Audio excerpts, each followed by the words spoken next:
Hello friends, welcome back to my YouTube channel. पिछले video में हमने ब्लड का डिफिनेशन और उसके फिजिकल कैरेक्टरिस्टिक्स के बारे में पढ़ा था। आज हम इस वीडियो में देखेंगे फंक्शन ऑफ ब्लड के बारे में पढ़ेंगे कि ब्लड का फंक्शन क्या क्या होता है। पहला फंक्शन होता है ब्लड का ट्रांसपोर्ट फंक्शन, दूसरा डिफेंस फंक्शन, तीसरा रेगुलेटिव फंक्शन। ट्रांसपोर्ट फंक्शन मतलब ब्लड हमारा ट्रांसपोर्ट करता है, एक जगह से दूसरी जगह तक लेके जाना ट्रांसपोर्ट कहलाता है। डिफेंस फंक्शन मतलब होता है प्रोटेक्ट करना, कोई चीज़ से ब्लड हमें हमारे बॉडी को प्रोटेक्ट कर रहा है।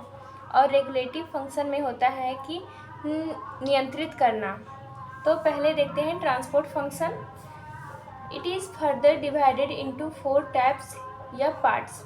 जो ट्रांसपोर्ट फंक्शन है उसको फिर से 4 भागों में डिवाइड किया गया है।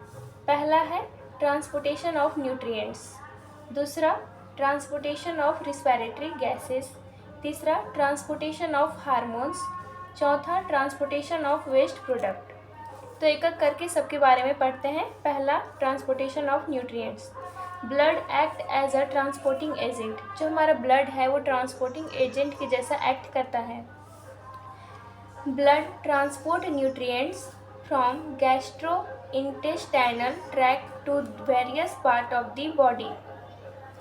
जो हमारा ब्लड है वो गैस्ट्रोइंटेस्टाइनल ट्रैक्ट से हमारे बॉडी के वेरियस पार्ट तक न्यूट्रिएंट्स को ट्रांसपोर्ट करता है। Nutrients such as carbohydrate, glucose, vitamins, minerals, water and electrolytes. जो हमारा ब्लड है वो गैस्ट्रोइंटेस्टाइनल ट्रैक्ट से हमारे बॉडी के वेरियस पार्ट्स तक विभिन्न भागों तक न्यूट्रिएंट्स को ट्रांसपोर्ट करता है। न्यूट्रिएंट्स जैसे हो गया carbohydrate, glucose, vitamins, minerals, water and electrolytes. Transport function का दूसरा टैप्स देखते हैं। Transportation of respiratory gases. Blood picks up oxygen from the lungs and deliver it to the tissue is the various part of the body। जो हमारा blood है वो respiratory gases को एक जगह से दूसरी जगह तक ट्रांसपोर्ट करता है। जो हमारा ब्लड है वो लंग्स से ऑक्सीजन को लेता है और इसे डिलीवर करता है टिश्यू तक और उसके various part of the body से। ब्लड हमारा लंग्स से ऑक्सीजन लेता है और हमारे बॉडी के विभिन्न भागों में ऊतकों तक उसे ट्रांसपोर्ट लेके जाता है, डिलीवर करता है। CO2 is transported from the tissue to the lungs by the blood। जो हमारा ब्लड है वो कार्बन डाइऑक्साइड को टिश्यू से लंग्स तक ट्रांसपोर्ट करके लेके जाता है। तीसरा देखते हैं ट्रांसपोर्टेशन ऑफ हार्मोन्स। हमारा जो ब्लड है वो हार्मोन को भी ट्रांसपोर्ट करता है। Blood carries hormones from the site of production to the site of action.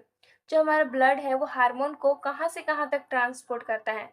Site of production मतलब हार्मोन जहाँ से हमारा उत्पन्न होता है या प्रोड्यूस होता है वहाँ से लेके साइट ऑफ एक्शन तक जहाँ पे उसका काम चलता है वहाँ तक ब्लड ट्रांसपोर्ट करता है हार्मोन्स को।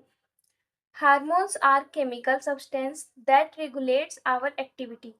हार्मोन्स क्या है? हार्मोन्स एक हमारा केमिकल सब्सटेंस है जो कि रेगुलेट करता है, नियंत्रित करता है हमारे एक्टिविटी को, कंट्रोल में रखता है।